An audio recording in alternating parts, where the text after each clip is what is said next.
दोस्तों, आपका अपने चैनल यस की हम स्टडी पर एक बार फिर से स्वागत है। बहुत ही महत्वपूर्ण वीडियो के साथ आपके सामने हाजिर है। यहाँ पर ध्यान दीजिएगा, चैप्टर नंबर 9 की बात करेंगे। ठीक है ना, थोड़ा लंबा चैप्टर है लेकिन अच्छा चैप्टर है, आपके लिए बहुत ही इंपॉर्टेंट चैप्टर है।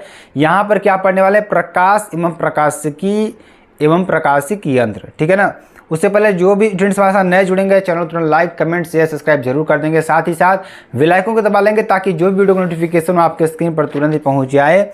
यहाँ पर देखेंगे कोर्स परचेज, अगर आपको किसी भी कोर्स को परचेज करना है तो आपके लिए नंबर दिया गया है 7992087382 या 9569090427। आप इस पर व्हाट्सएप कर सकते हैं। आपको मिलेगा क्या क्या, फिजिक्स की हैंड रिटेन नोट्स आपको 49 रुपीज़ में मिलेगी। इसी तरीके केमिस्ट्री बायोलॉजी आपको 49 रुपीज़ में मिल जाएंगी। और ध्यान दीजिएगा, अगर आपको किसी भी सब्जेक्ट का पिछले 5 साल का यानी 4 साल का प्रीवियस ईयर का आपको सॉल्यूशन चाहिए तो सिर्फ आपको 99 रुपीज़ पे करना होगा। व्हाट्सएप कर दीजिएगा।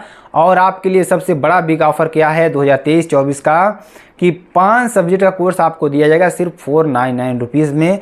और इसमें आपको क्या रहेगा, नोट्स रहेगा, प्रीवियस ईयर पेपर रहेंगे, सोल्यूशन रहेगा और वीडियो भी रहेगा।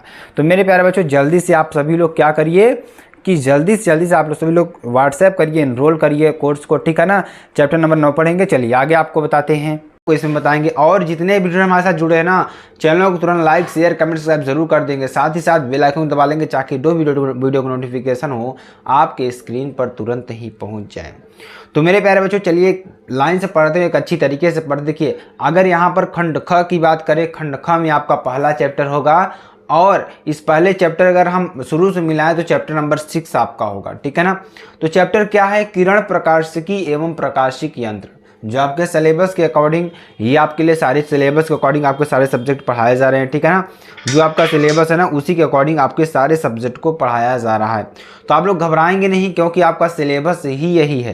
ठीक है ना, चलिए पहला टॉपिक हमारा क्या है, प्रकाश। ठीक है ना, प्रकाश आखिरकार होता क्या है, प्रकाश क्या है। आप सभी लोग जानते हैं प्रकाश से हमें क्या मिलती है, लाइट, रोशनी मिलती है। तो आखिरकार वो है क्या। ठीक है ना, तो चलिए हम इसके बारे में जानते हैं साइंटिफिक रूप से क्या होगा इसके बारे में। तो प्रकाश एक प्रकार की ऊर्जा है। प्रकाश क्या है, एक प्रकार की ऊर्जा है। ठीक है ना, तो ध्यान दीजिएगा, बहुत ही इंपॉर्टेंट है, बहुत ही महत्वपूर्ण है। ठीक है ना, तो इसको हम प्रकाशिकी भी कह सकते हैं। ठीक है ना, क्या कह सकते हैं, प्रकाशिकी भी कह सकते हैं। ठीक, बहुत ही इंपॉर्टेंट चीज़ है आपके लिए। ठीक है ना, तो प्रकाश एक प्रकार की ऊर्जा है। प्रकाश क्या है, एक प्रकार की ऊर्जा है। इसका उपयोग हम वस्तुओं को देखने में करते हैं। इसका उपयोग किस में करते हैं, वस्तुओं को देखने में करते हैं। जब प्रकाश किसी वस्तु पर पड़ती है तो पड़ने के पश्चात पुनः हमारे आंख पर वापस आती है। देखिए, इसका आप अगर मैकेनिज्म देखें, मान लीजिए कोई वस्तु यहाँ पर है, प्रकाश यहाँ से निकली, अब ये प्रकाश जाकर इस वस्तु टकराएगी। अब इस वस्तु जो प्रकाश टकराएगी पुनः आपकी आंख पर आकर पड़ेगी, तब आपको वो वस्तु दिखाई देगी। जैसे आप इस कॉपी को देख रहे हैं ना, मोबाइल फ़ोन को देख रहे हैं, तो पहले क्या होगा, आपके आंख से रोशनी निकलेगी जो कि आपके मोबाइल पर जाएगी। ठीक है ना, मोबाइल से पुनः टकराकर पुनः आपकी आंख पर आएगी। ठीक है ना, इस तरीके का मैकेनिज्म इसका कुछ इस तरीके से। तो प्रकाश एक प्रकार की क्या है, ऊर्जा है। इसका उपयोग हम वस्तुओं को देखने में करते हैं। जब प्रकाश किसी वस्तु पर पड़ती है तो पड़ने के पश्चात, जब प्रकाश किसी वस्तु पर पड़ेगी तो पड़ने के पश्चात क्या होगा, पुनः हमारे आंख पर वापस आती है। कहाँ पर वापस आएगी, हमारे आंख पर वापस आती है, जिसके कारण वह वस्तु हमें दिखाई पड़ती है। जिसके कारण क्या होता है, वह वस्तु हमें क्या होती है, दिखाई पड़ती है। ठीक है ना, चलिए अगला टॉपिक देखिए क्या है। तो ये आपके लिए प्रकाश हो गया, आप लिख सकते हैं। ठीक है ना, तो प्रकाश क्या है, एक प्रकार की ऊर्जा है। इसका उपयोग हम किस में करते हैं, वस्तुओं को देखने में करते हैं। ठीक है ना, तो ये इस तरीके से आपका हो जाएगा। प्रकाश के गुण की बात करें, प्रकाश के कौन कौन से गुण हैं यानी कि मेरिट्स हैं। ठीक है ना, अब देखिए ध्यान दीजिएगा, तो प्रकाश सदैव सीधी या सरल रेखा में चलती है। आपके कोई पूछे तो प्रकाश कैसे चलती है, प्रकाश सदैव सीधी या सरल रेखा में चलती है। ठीक है ना, प्रकाश विद्युत चुंबकीय तरंगों के रूप में चलता है। किसके रूप में चलता है, विद्युत चुंबकीय तरंगों के रूप में चलता है।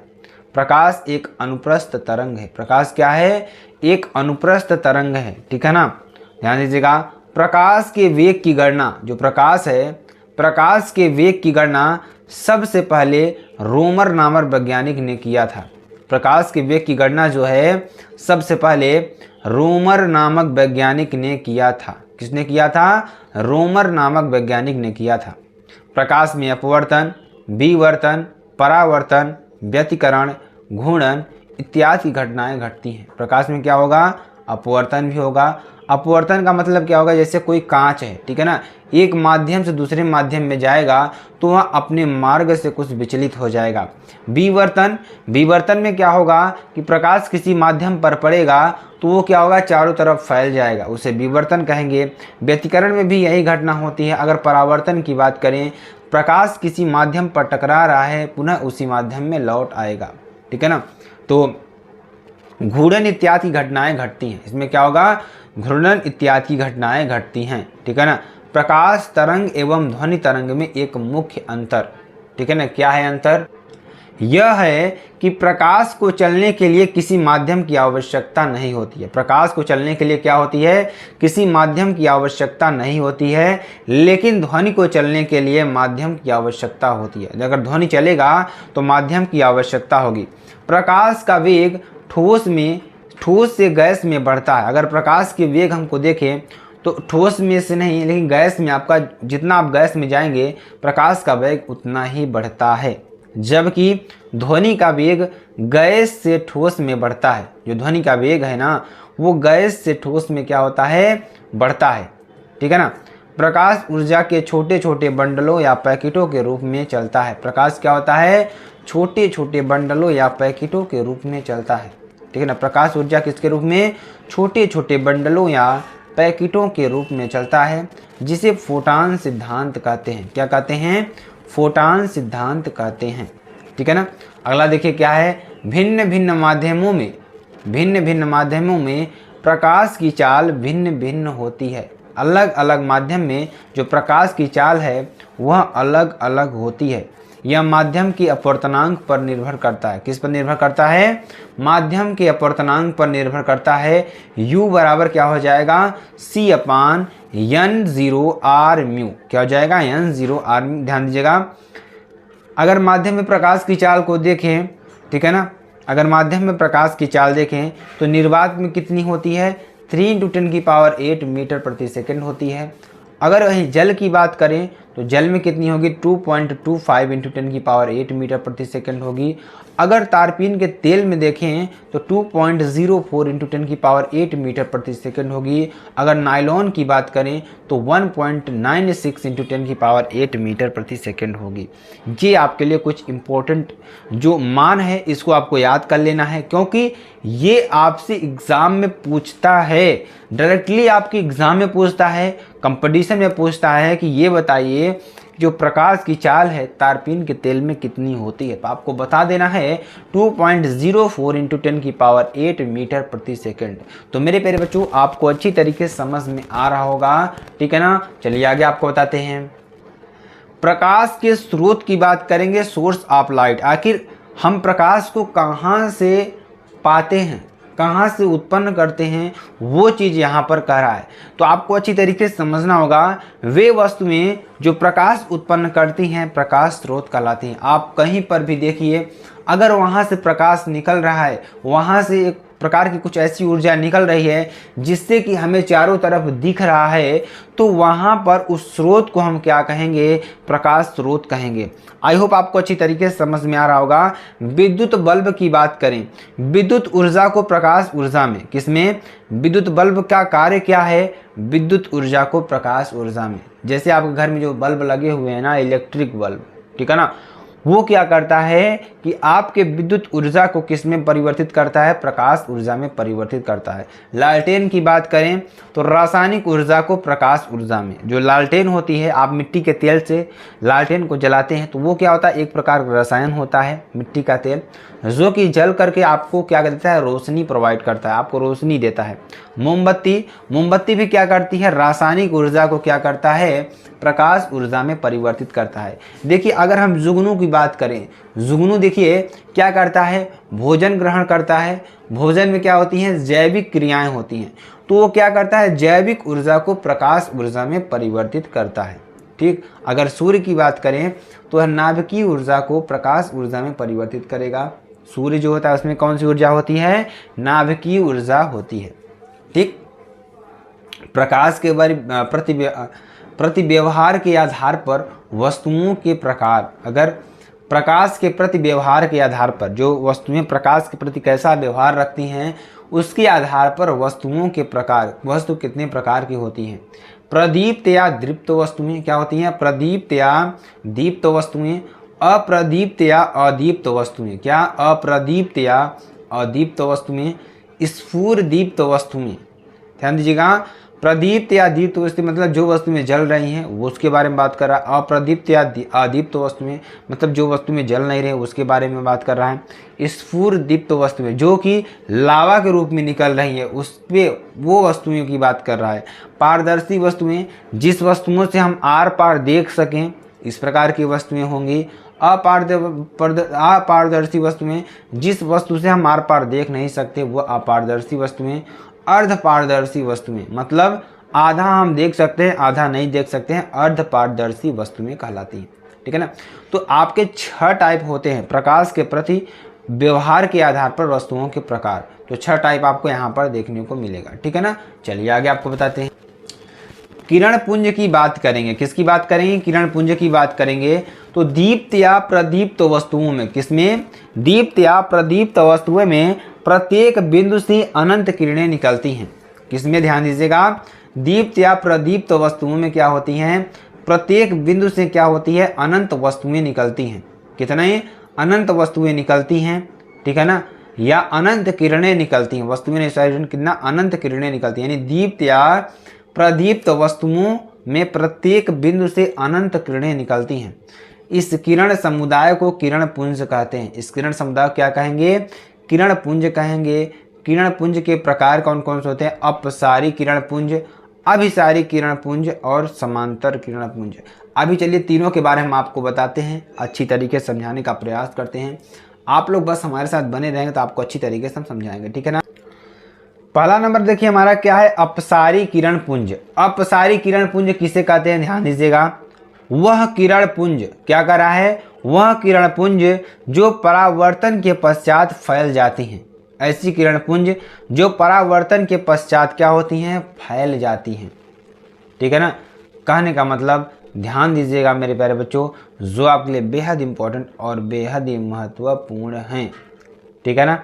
तो ऐसी किरण पुंज जो परावर्तन के पश्चात क्या होती हैं? फैल जाती हैं, अपसारी किरण पुंज कहते हैं। जैसे मान लीजिए कोई वस्तु यहाँ पर रखी है, प्रकाश इधर से आ रही है, यहाँ से प्रकाश यहाँ से टकराया इस वस्तु से, क्या हो गया? वो फैल गया। ये प्रकाश टकराया यहाँ पर फैल गया, ये प्रकाश टकराया यहाँ पर फैल गया। तो इस तरीके से जब फैल जाती हैं तो वो क्या होती हैं? हमारी क्या होती है मेरे प्यारे बच्चों? अपसारी किरण पुंज होती हैं। अभिसारी किरण पुंज की बात करें तो वह किरण पुंज क्या कर रहा है? वह किरण पुंज जो परावर्तन के पश्चात एक बिंदु पर मिलते हैं। परावर्तन के पश्चात क्या होते हैं? एक बिंदु पर मिलते हैं, उसे अभिसारी किरण पुंज कहते हैं। क्या कहते हैं? अभिसारी किरण पुंज कहते हैं। ठीक है ना। चलिए आगे आपको बताते हैं। समांतर किरण पुंज की बात करेंगे। ठीक है ना। अगर हम समांतर किरण पुंज की बात करें तो वह किरण पुंज जो परावर्तन के पश्चात क्या होता है? एक सरल रेखा में चलती है। वह किरण पुंज जो परावर्तन के पश्चात क्या होगा? एक सरल रेखा में चलती है, उसे समांतर किरण पुंज कहते हैं। क्या कहते हैं? समांतर किरण पुंज कहते हैं। प्रकाश के परावर्तन की बात करेंगे। प्रकाश का परावर्तन किसे कहते हैं? ठीक है ना। तो प्रकाश का परावर्तन किसे कहते हैं? ध्यान दीजिएगा। बहुत ही इंपॉर्टेंट टॉपिक, बहुत ही महत्वपूर्ण टॉपिक, बहुत बार एग्जाम में पूछा गया टॉपिक। ठीक है ना। इतना ज़्यादा इंपॉर्टेंट टॉपिक है कि हम आपको इसका शब्दों में बयान नहीं कर सकते हैं। प्रकाश का परावर्तन की बात करें, जब प्रकाश की किरण, कोई प्रकाश की किरण है, किसी चमकदार या पॉलिशदार पृष्ठ पर पड़ती है। क्या कर रहा है? कि जब कोई प्रकाश की किरण किसी चमकदार या पॉलिशदार पृष्ठ पर गिरती है या पड़ती है तो वह किसी निश्चित दिशा में परावर्तित हो जाती है। किस में हो जाती है? एक निश्चित दिशा में क्या हो जाती है? परावर्तित हो जाती है। इस घटना को प्रकाश का परावर्तन कहते हैं। ध्यान दीजिएगा। ये देखिए, ये आपके लिए क्या है? आपतित किरण है, ये आपके लिए परावर्तित किरण है। मतलब कोई किरण आई, किसी ठोस माध्यम से टकराई और पुनः उसी माध्यम में क्या हो गई, परावर्तित हो गई, तो उसे क्या कहेंगे, प्रकाश का परावर्तन कहेंगे। अगर यहाँ पर देखिए ये क्या है, हमारा अभिलंब बनेगा, लंबवत अभिलंब बनेगा। आई को हम आपतन कोण से नापते हैं, आर को हम परावर्तन कोण से नापते हैं, ठीक है ना। तो ये हमारा क्या है, आपतन बिंदु है। अब ध्यान दीजिएगा, ये आपतन बिंदु किसके बराबर होगा, ये आपतन बिंदु किसके बराबर होगा, देखिए G plus I plus R plus G, ठीक है ना।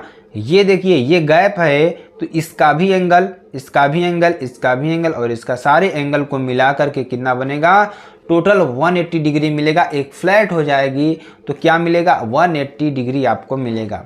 तो देखिए G प्लस जी क्या हो जाएगा, 2G हो जाएगा plus I plus small r 180, या 2G प्लस 2R बराबर क्या हो जाएगा 180, या 2 इंटू जी प्लस आर बराबर 180 डिग्री, या G प्लस आर बराबर 180/2, या G प्लस आर बराबर 90 डिग्री, या G प्लस आई बराबर 90 डिग्री आपका हो जाएगा, जो कि वेरी वेरी मोस्ट इंपॉर्टेंट है, ठीक है ना। चलिए आगे आपको बताते हैं। देखिए परावर्तन के नियम है, कुछ परावर्तन के नियम कौन कौन से हैं उसके बारे में यहाँ पर चर्चा करेंगे। तो आपतित किरण, परावर्तित किरण और आपतन बिंदु पर खींचा गया अभिलंब तीनों एक ही तल पर स्थित होते हैं। जो हमारी आपतित किरण थी और जो हमारी परावर्तित किरण थी और जो हमारा आपतन बिंदु था और अभिलंब, तीनों आप देखे होंगे एक ही बिंदु पर थे। हम आपको दिखा देते हैं एक बार और, ताकि आपको अच्छी तरीके से समझ में आ जाए। यहाँ पर देखिए ध्यान दीजिएगा, ये हमारी आपतित किरण है, ये हमारी परावर्तित किरण है, ये हमारा अभिलंब है और ये हमारा आपतन बिंदु है। तीनों किसमें है, एक सरल रेखा में ही स्थित हैं, ठीक है ना। चलिए आगे आपको बताते हैं, ध्यान दीजिएगा।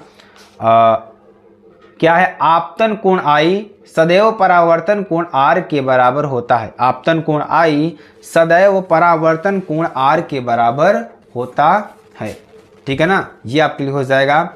अभिलंब आयतन, अभिलंब आयतन की बात करेंगे, जब प्रकाश की किरण क्या कर रहा है, जब प्रकाश की किरण किसी पृष्ठ के अभिलंबवत आपतित होता है, क्या कर रहा है, जब प्रकाश की किरण किसी पृष्ठ के अभिलंबवत आपतित होता है तो परावर्तन के पश्चात उसी माध्यम में वापस लौट जाती है। क्या होती है, परावर्तन के पश्चात क्या होगा, उसी माध्यम में वापस लौट जाती है। इस घटना को अभिलंब आयतन कहते हैं। इस घटना को क्या कहेंगे, अभिलंब आयतन कहेंगे, ठीक है ना।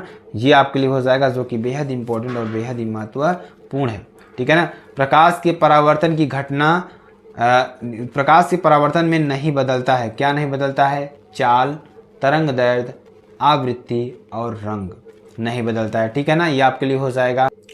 तो अगर आप कहीं पर अगर प्रकाश के परावर्तन की घटना देखेंगे तो उसमें क्या चीज़ें नहीं बदलती हैं। पहला चीज़ क्या है, जो प्रकाश की चाल रहेगी वो कभी नहीं बदलेगी, तरंग दैर्घ्य कभी नहीं बदलेगी, ठीक है ना, और आवृत्ति भी नहीं बदलती है और उसका रंग भी नहीं बदलेगा। आप कभी देखे होंगे, हम दीवार पर अगर किसी जो कलर वाला जो आता है ना, क्या होते हैं, जो एक तरीके से लेज़र लाइट होती है, वो लेज़र लाइट क्या होगी, रेड, अगर रेड लेज़र लाइट मारते हैं अगर हम किसी पृष्ठ पर तो वो रेड ही रहेगी, उसका रंग कभी नहीं बदलेगा, ठीक है ना। इस तरीके की चीज़ें यहाँ पर देखने को मिलेंगी, ठीक है ना। देखिए प्रकाश के परावर्तन घटना में क्या बदलता है, बदलता क्या क्या चीज़ है उसके बारे में आपको बताते हैं।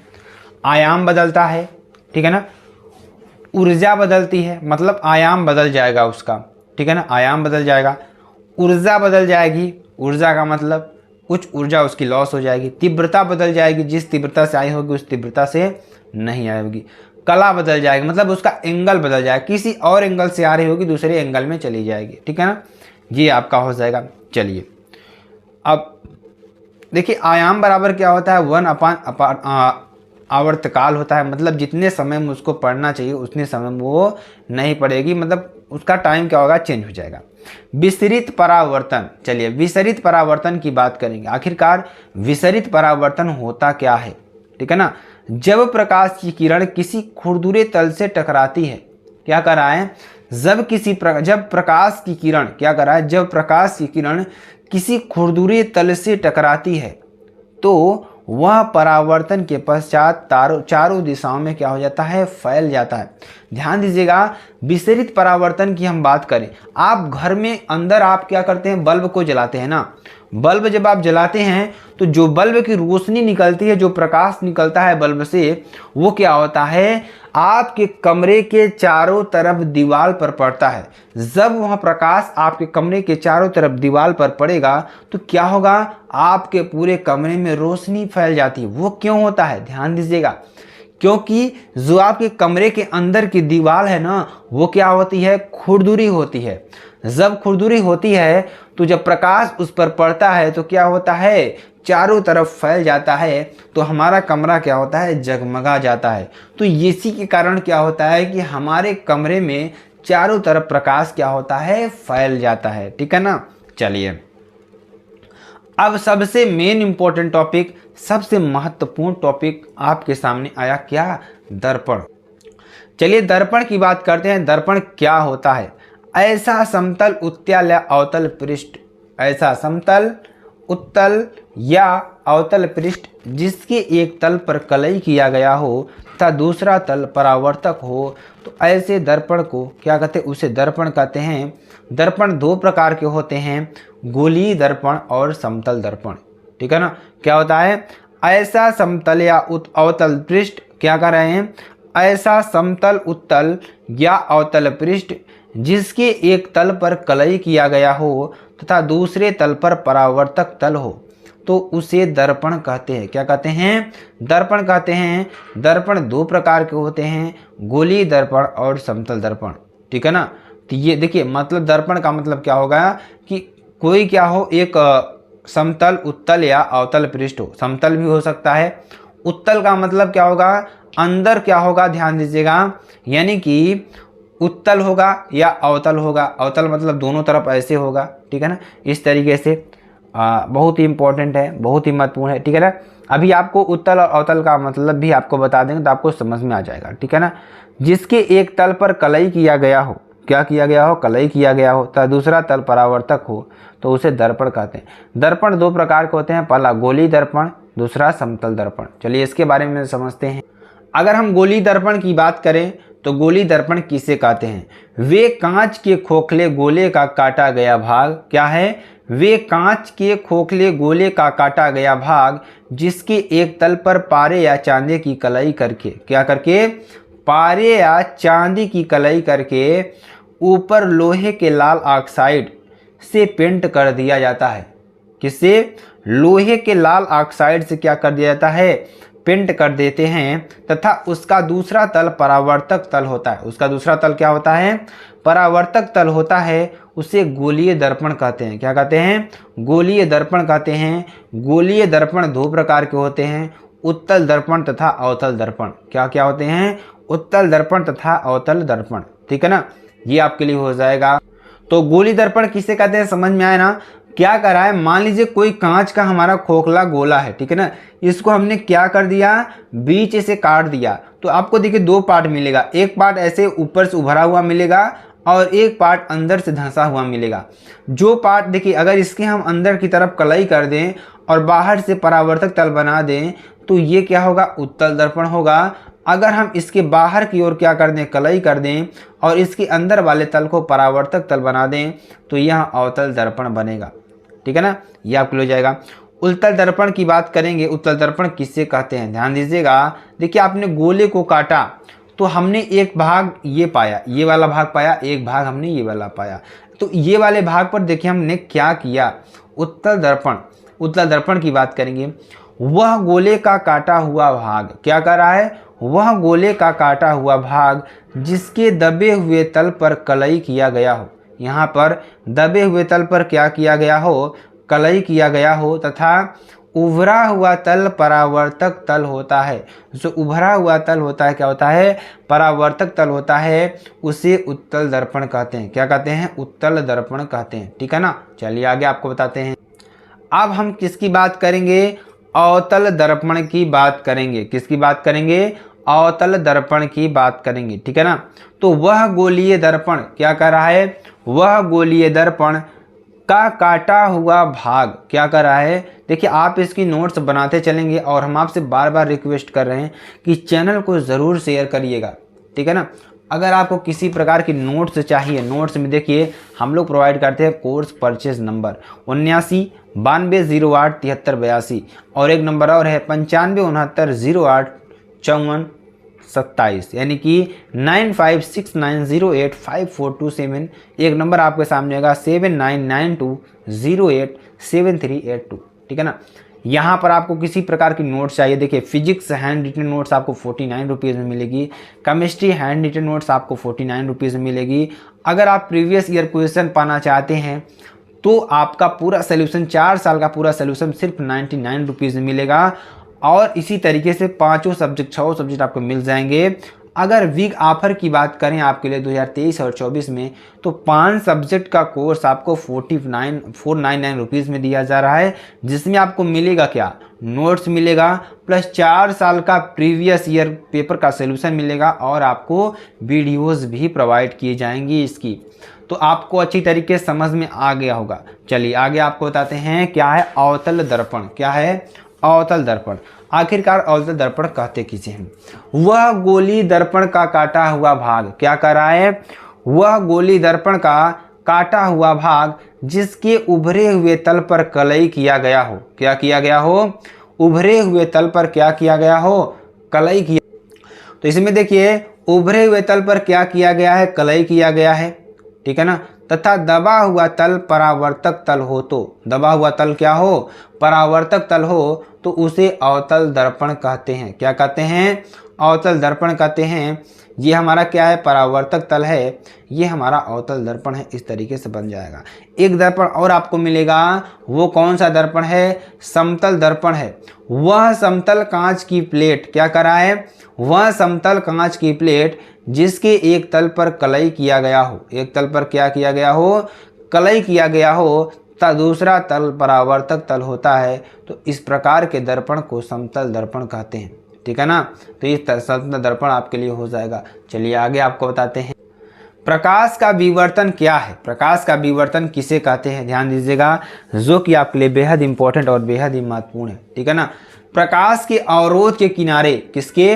प्रकाश के अवरोध के किनारे थोड़ा सा मुड़कर उसकी छाया में प्रवेश करने की घटना को प्रकाश का विवर्तन कहते हैं। जैसे ध्यान दीजिएगा, बहुत ही इंपॉर्टेंट चीज़ है, ठीक है ना। जैसे कि आप कभी लोग दीवार देखे होंगे, अगर इस साइड आपकी दीवार है, ठीक है ना, अगर मान लीजिए आपकी दीवार ऐसे खड़ी है, ठीक है ना, प्रकाश आपको यहाँ से पड़ रहा है, किनारे से मान लीजिए प्रकाश पड़ रहा है इधर से, तो आप कभी कभी देखे होंगे कि जो प्रकाश है ना इस दीवार की छाया में पहुँच जाता है, थोड़ा सा मुड़ जाता है। मतलब कि जो प्रकाश है दीवार की जो छाया है, जो दीवार की छाया है उसमें थोड़ा सा घुस जाता है मुड़ करके, तो उसी घटना को हम क्या कहेंगे? प्रकाश का विवर्तन कहेंगे। आप लोग प्रैक्टिकल करिएगा, जब आप सूर्य निकले तो आप लोग दीवार के किनारे जाएंगे तो देखेंगे प्रकाश का कुछ भाग क्या होगा? दीवार की छाया में, मतलब दीवार से थोड़ा अंदर आया हुआ आपको दिखाई देगा। उसी को हम क्या कहेंगे? प्रकाश का विवर्तन कहते हैं, ठीक है ना। पार्श्व परिवर्तन जब किसी समतल दर्पण के सामने होते हैं तो वह हमारी दाईं भुजा बाईं ओर तथा बाईं भुजा दाईं ओर दिखती है। मतलब अगर हम शीशे के सामने, समतल दर्पण के सामने अगर खड़े हो जाते हैं तो हमारी जो दाईं भुजा है वो बाईं ओर तथा जो बाईं भुजा है वो दाईं ओर दिखती है। इस घटना को पार्श्व परिवर्तन कहते हैं, ठीक है ना। आज आप लोग शीशे की ओर खड़े होइए, जिसमें अगर आप देखेंगे तो जो आपकी दाईं भुजा है वो आपको बाईं ओर, देखिए जो हमारी दाईं भुजा है वो बाईं ओर दिखेगी और जो बाईं भुजा है वो दाईं ओर दिखेगी। इस घटना को पार्श्व परिवर्तन कहते हैं, ठीक है ना। चलिए, अंग्रेजी वर्णमाला के 26 लेटर में से 11 लेटर्स का पार्श्व परिवर्तन नहीं होता है। कौन कौन से लेटर का? ए का पार्श्व परिवर्तन नहीं होगा। अगर आप इसको शीशे में देखेंगे तो वही दिखेगा। यम का नहीं होगा, ओ का नहीं होगा, एच का नहीं होगा, आई का, टी का, U, V, W, X, Y, इनका पार्श्व परिवर्तन नहीं होता है। बाकी सब अक्षर का पार्श्व परिवर्तन आपको देखने को मिलेगा, ठीक है ना। देखिए, एम्बुलेंस के बोनट पर शब्द उल्टा लिखा होता है पार्श्व परिवर्तन के कारण। किसके कारण? पार्श्व परिवर्तन के कारण, ठीक है ना। चलिए आगे आपको बताते गोली दर्पण से संबंधित कुछ परिभाषाएं की बात करेंगे। परिभाषाएं क्या होती हैं? गोली दर्पण का द्वारक। गोली दर्पण का द्वारक क्या होता है? गोली दर्पण के परावर्तक तल से, ये जो हमारा गोली दर्पण है, ठीक है ना, इसके परावर्तक तल से ध्यान दीजिएगा, जो द्वारक होगा, बहुत ही इंपॉर्टेंट क्या परिभाषाएं आपकी होंगी, ठीक है ना, ध्यान दीजिएगा, बहुत ही इंपॉर्टेंट है, बहुत ही महत्वपूर्ण है, ठीक है ना। चलिए हम आपको बताएंगे, यहाँ पर समझाएंगे। देखिए अगर मान लीजिए कोई हमारा क्या है, ये गोली कोई हमारा पृष्ठ है, ठीक है ना, पारदर्शी है या कुछ भी कैसा भी है, ठीक है ना, तो यहाँ पर मान लीजिए एक आपको व्यास दिखाई देगा, इसका एक बिंदु होगा, इसकी एक त्रिज्या होगी, ठीक है ना, ये चीज़ आपको सारे लिखनी होगी, ठीक है ना। चलिए कितनी चीज़ें मैं आपको बताया, ये देखिए सी होगा आपका पूरा केंद्र होगा, ठीक है ना, ठीक है ना, आपके लिए ध्यान दीजिएगा, बहुत ही इंपॉर्टेंट है। ये आपके लिए द्वारक होगा, ये ध्रुव होगा, ठीक है ना, और यहाँ से यहाँ तक त्रिज्या होगी, पूरा क्या होगा, व्यास होगा। चलिए इसके बाद थोड़ा परिभाषा समझते हैं कि गोली दर्पण के परावर्तक तल के व्यास को, किसको, गोली दर्पण के, ठीक है ना, परावर्तक तल के व्यास को दर्पण का द्वारक कहते हैं। क्या कहते हैं, दर्पण का द्वारक कहते हैं। इसे m1 m2 से प्रदर्शित करते हैं, किससे, m1 m2 से प्रदर्शित करते हैं।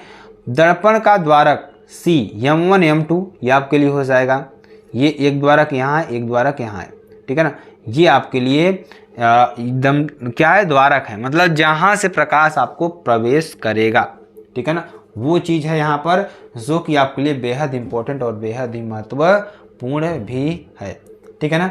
चलिए आगे आपको बताते हैं दर्पण का ध्रुव किसे कहते हैं, ठीक है ना। गोली दर्पण के परावर्तक तल के मध्य, किसके, गोली दर्पण के परावर्तक तल के मध्य बिंदु को ध्रुव कहते हैं। क्या कहते हैं, गोली दर्पण के परावर्तक तल के मध्य बिंदु को क्या कहते हैं, ध्रुव कहते हैं। इसे कैपिटल P से प्रदर्शित करते हैं, किससे, कैपिटल P से प्रदर्शित करते हैं, ठीक है ना। चलिए वक्रता केंद्र की बात करेंगे, तो हमने आपको बताया ना, जो गोली दर्पण के परावर्तक तल का जो मध्य बिंदु होगा, मध्य बिंदु जो होगा वही उसका क्या होगा, ध्रुव होगा। वक्रता केंद्र की बात करें, वक्रता केंद्र किसे का, अगला हमारा क्या है, वक्रता केंद्र, ठीक है ना। चलिए अब ध्यान दीजिएगा, बहुत ही इंपॉर्टेंट है, बहुत ही महत्वपूर्ण, ठीक है। चलिए हम आपको फिगर के द्वारा कुछ समझाते हैं, ठीक है ना। ये देखिए, ये हमारा क्या है, गोला है, ठीक है ना, ये गोला है, इसको हमने काट करके दो पार्ट में, देखिए मान लीजिए यहाँ से हमने काटा, तो एक पार्ट आपको ये मिलता है और एक पार्ट आपको ये मिलता है, ठीक, इतना आपको कंफर्म हो गया ना। चलिए हमने ध्रुव बताया, मान लीजिए इसको हमने अंदर से क्या कर दिया, कलई कर दिया, तो ये क्या बन जाएगा, उत्तल दर्पण बन जाएगा। अगर इसको हमने बाहर से कलई कर दिया, ठीक है ना, तो ये क्या बन जाएगा, अवतल दर्पण बन जाएगा, ठीक है ना।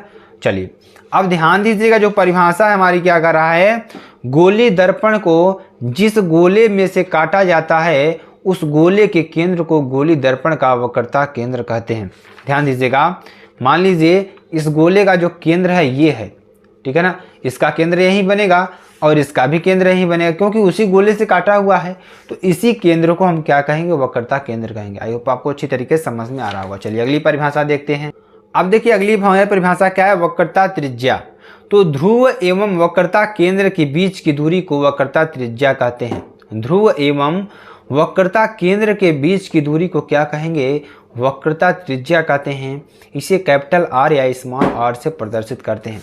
तो ध्यान दीजिएगा, यहाँ से यहाँ मान लीजिए आपका क्या बना था, ध्रुव बना था, तो यहाँ से यहाँ तक की दूरी क्या कहेंगे, स्मॉल r या कैपिटल R से प्रदर्शित करेंगे।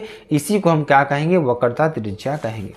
मुख्य फोकस की बात करेंगे, मुख्य फोकस किसे कहते हैं, ध्रुव एवं वक्रता केंद्र के मध्य बिंदु को, किसके, ध्रुव और वक्रता केंद्र के मध्य बिंदु को मुख्य फोकस कहते हैं। ध्यान दीजिएगा, क्या कह रहा है कि बहुत ही इंपॉर्टेंट है, बहुत ही महत्वपूर्ण है, ठीक है ना। तो क्या कह रहा है, ध्रुव एवं वक्रता केंद्र, ठीक है ना, वक्रता केंद्र के मध्य बिंदु को, देखिए ये आप देखिए, ये हमारा क्या है, वक्रता केंद्र है, ये हमारा ध्रुव है, इसके मध्य बिंदु को हम क्या कहेंगे, मुख्य फोकस कहेंगे। समझ में आया, समझ में आ गया होगा, ठीक है ना। अगर हम इसमें अगर देखते हैं तो ये देखिए, ये हमारा क्या होगा, P होगा, ये हमारा क्या होगा, C होगा, और यहाँ से यहाँ तक की दूरी क्या होगी, वक्रता त्रिज्या होगी, और अगर इसके मध्य भाग की बात करें तो क्या होगा, F होगा। इतनी परिभाषा आपको समझ में आया कि जो जिस गोले से काटा गया है उसके मध्य बिंदु को ध्रुव कहते हैं, और जो जिस गोले से काटा गया है उसके केंद्र को क्या कहेंगे? वक्रता केंद्र कहेंगे। वक्रता केंद्र और ध्रुव के बीच की दूरी को वक्रता त्रिज्या कहते हैं।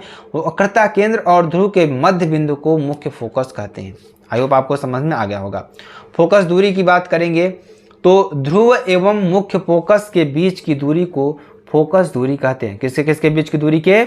ध्रुव एवं मुख्य फोकस के बीच की दूरी को फोकस दूरी कहते हैं। इसे स्मॉल f से प्रदर्शित करते हैं। r बराबर क्या हो जाएगा?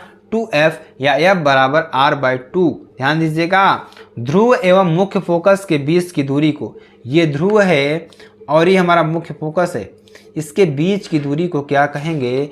ध्यान दीजिएगा, फोकस दूरी कहते हैं। ठीक है ना, यहाँ से यहाँ तक फोकस दूरी आपके लिए हो जाएगी। ठीक, आई वो आपको समझ में आ रहा होगा। और इसे स्मॉल f से प्रदर्शित करते हैं। ठीक है ना, r बराबर 2f। ठीक है ना, या f बराबर r/2। ये आपको याद कर लेना। चलिए आगे आपको बताते हैं। अब ध्यान दीजिएगा, प्रतिबिंब किसे कहते हैं? प्रतिबिंब किसे कहते हैं? ठीक है ना, जब हम किसी दर्पण के सामने खड़े होते हैं, क्या कर रहा है? जब हम किसी दर्पण के सामने खड़े होते हैं तो दर्पण के में हमारा चित्र बन जाता है। क्या कर रहा है? जब हम किसी दर्पण के सामने खड़े होते हैं तो दर्पण में क्या होता है? हमारा चित्र बन जाता है। इस चित्र को वस्तु का प्रतिबिंब कहते हैं। ठीक है ना, मतलब आप किसी दर्पण के सामने खड़े हो जाइए और आपका चित्र उस दर्पण में बन जाए, और जो प्रतिबिंब आपका दर्पण में दिख रहा है ना, जो चित्र आपके दर्पण में दिख रहा है, वही क्या होता है? प्रतिबिंब होता है। इस चित्र को वस्तु का प्रतिबिंब कहते हैं। इस चित्र को क्या कहेंगे?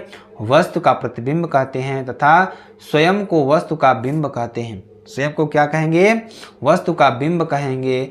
और प्रतिबिंब दो प्रकार के होते हैं। पहला हमारा वास्तविक प्रतिबिंब। ठीक है ना, वास्तविक प्रतिबिंब क्या होता है? ठीक है ना, ये आपको बताएं। चलिए, हमने प्रतिबिंब के बारे में जाना, प्रतिबिंब किसे कहते हैं। अब हमारा पहला टॉपिक आता है वास्तविक प्रतिबिंब। आखिरकार वास्तविक प्रतिबिंब क्या है? ठीक है ना साहब, तो ध्यान दीजिएगा, जब किसी बिंदु से, मान लीजिए कोई हमारा क्या है? बिंदु है, चलने वाली प्रकाश की किरण, ठीक है ना, चलने वाली प्रकाश की किरण परावर्तन के पश्चात क्या होती है? दूसरी बिंदु पर वास्तव में मिलती है।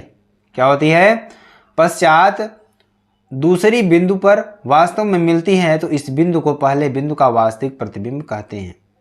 ठीक है ना, कहने का मतलब ध्यान दीजिएगा, बहुत ही इंपॉर्टेंट है। ठीक है ना, तो जब किसी बिंदु से चलने वाली प्रकाश की किरण परावर्तन के पश्चात मुख्य, यानी कि यहाँ पर ध्यान दीजिएगा, दूसरी बिंदु पर ध्यान दीजिएगा, इसको मैं आपको थोड़ा और बताते क्या होगा? दूसरी बिंदु पर वास्तव में मिलती है, तो इस बिंदु को पहले बिंदु का वास्तविक प्रतिबिंब कहते हैं। जैसे ध्यान दीजिएगा, यहाँ पर देखिए, मान लीजिए ये वस्तु है, यहाँ पर वस्तु है, ठीक है ना, यहाँ कोई वस्तु है, यहाँ से प्रकाश निकल रही है, निकल करके कहाँ से? मुख्य फोकस से होकर आ रही है। ठीक है ना, तो प्रतिबिंब आपको कहीं बनेगा, तो इसको मिलेगी, वास्तव में मिलेगा, तो क्या होगा? इस बिंदु को पहले बिंदु का वास्तविक प्रतिबिंब कहते हैं। ठीक है ना, ये आपके लिए हो जाएगा। अब इसके कुछ गुण भी हैं। कौन कौन से हैं?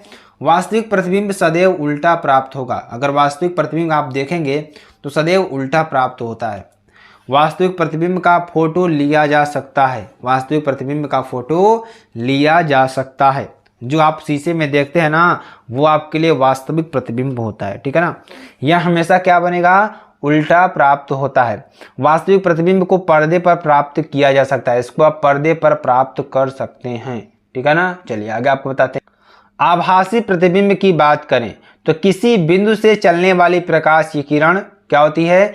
किसी बिंदु से चलने वाली प्रकाश की किरण परावर्तन के पश्चात किसी दूसरे बिंदु पर आती हुई प्रतीत होती है। ध्यान दीजिएगा, परावर्तन के पश्चात क्या होगा? किसी बिंदु पर आती हुई प्रतीत होती है, तो दूसरी बिंदु को पहली बिंदु का आभासी प्रतिबिंब कहते हैं। जैसे कोई प्रकाश किरण यहाँ से गई, यहाँ से परावर्तित हो गई। ठीक है ना, अब आप देखेंगे तो मुख्य फोकस से क्या लिखेगा? आपको ऐसा लगेगा कि ये यहाँ से आती हुई प्रतीत हो रही है, मुख्य फोकस से आती हुई प्रतीत हो रही है। ठीक है ना, तो ये आपके लिए ध्यान दीजिएगा, आपके लिए हो जाएगा। ठीक है ना, तो इसे क्या कहेंगे? आभासी प्रतिबिंब कहेंगे।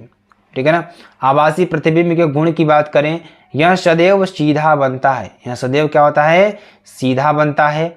इसका फोटो खींचा जा सकता है। क्या किया जा सकता है? इसका फोटो खींचा जा सकता है। ठीक है ना। इसे पर्दे पर प्राप्त नहीं किया जा सकता, इसे पर्दे पर क्या, इसे पर्दे पर प्राप्त नहीं किया जा सकता है, ठीक है ना। ये आपके लिए हो जाएगा। अब देखिए बहुत ही इंपॉर्टेंट टॉपिक आपके लिए है, बहुत ही महत्वपूर्ण टॉपिक है, ठीक है ना। तो गोलीय दर्पण के निर्देशांक ज्यामिति का चिन्ह परिपाटी, जो गोलीय दर्पण के निर्देशांक ज्यामिति का जो चिन्ह परिपाटी है ना, वो आपको यहाँ पर बताने का मतलब है हमारा, ठीक है ना।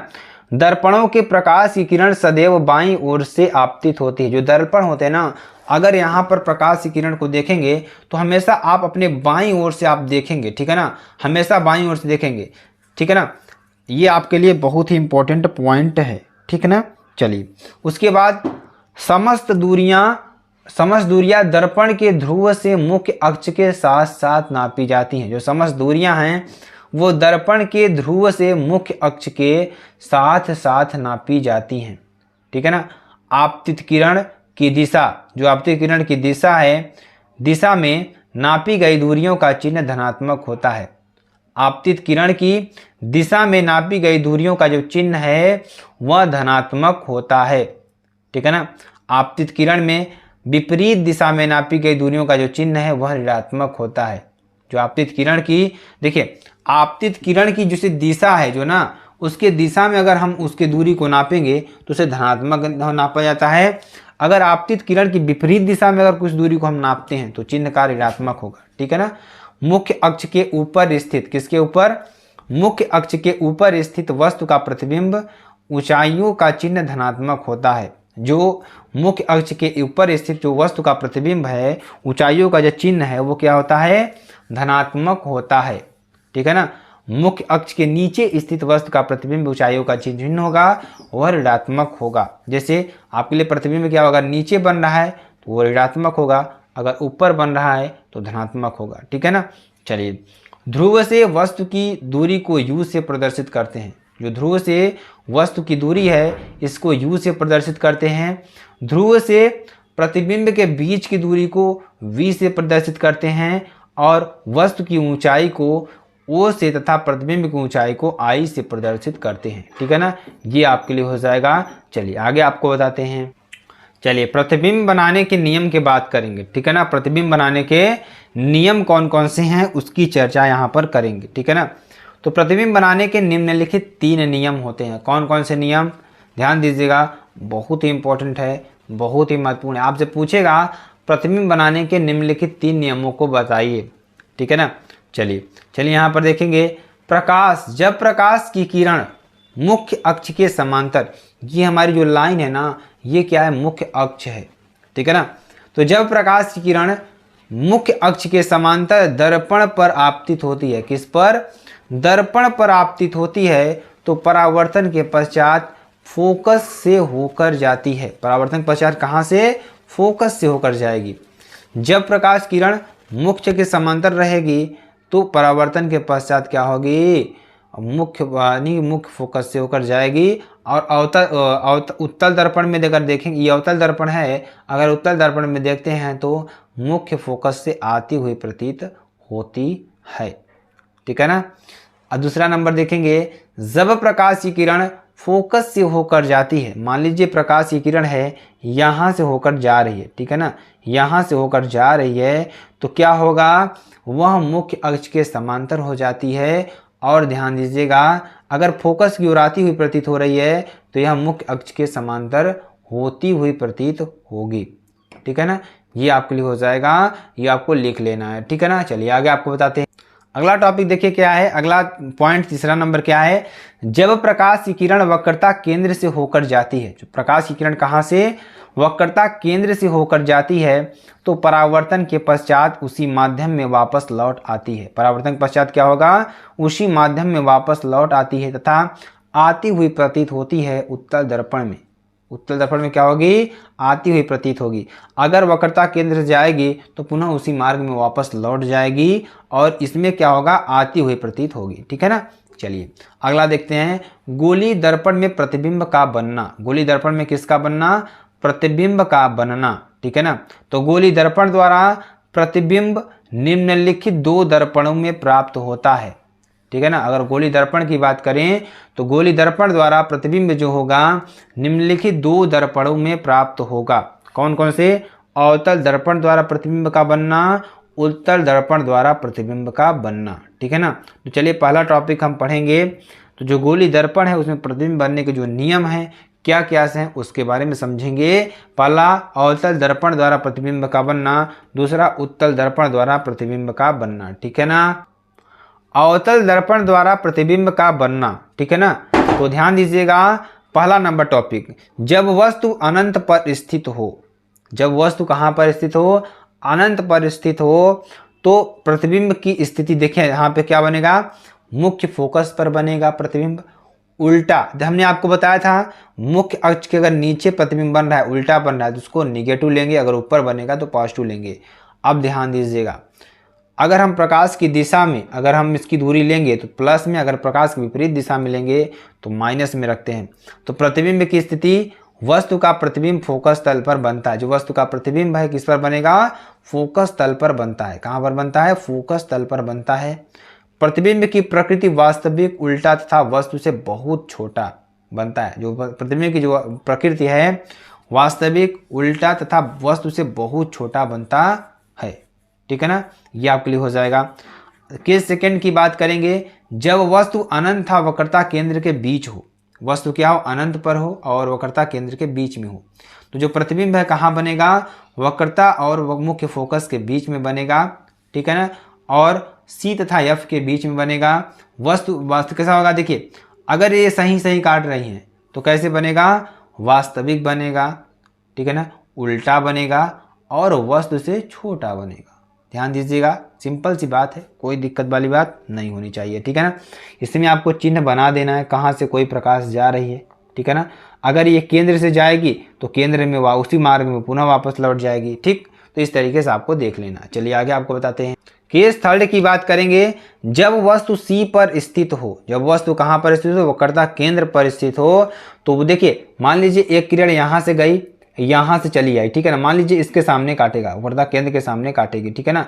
और ये यहाँ से गई, पुनः इसके समांतर हो गई, ठीक है ना। तो क्या होगा यहाँ पर? ये वक्रता केंद्र पर ही बनेगा, मतलब प्रतिबिंब की स्थिति क्या होगी? सी पर प्राप्त होगा, वक्रता केंद्र पर ही बनेगा। प्रतिबिंब प्रकृति की बात करें, वास्तविक, उल्टा तथा वस्तु के बराबर। क्या बनेगा? वास्तविक, उल्टा तथा वस्तु के बराबर बनेगा। केस 4 की बात करेंगे, जब वस्तु सी तथा एफ के बीच में हो, जब वस्तु किसके बीच में हो?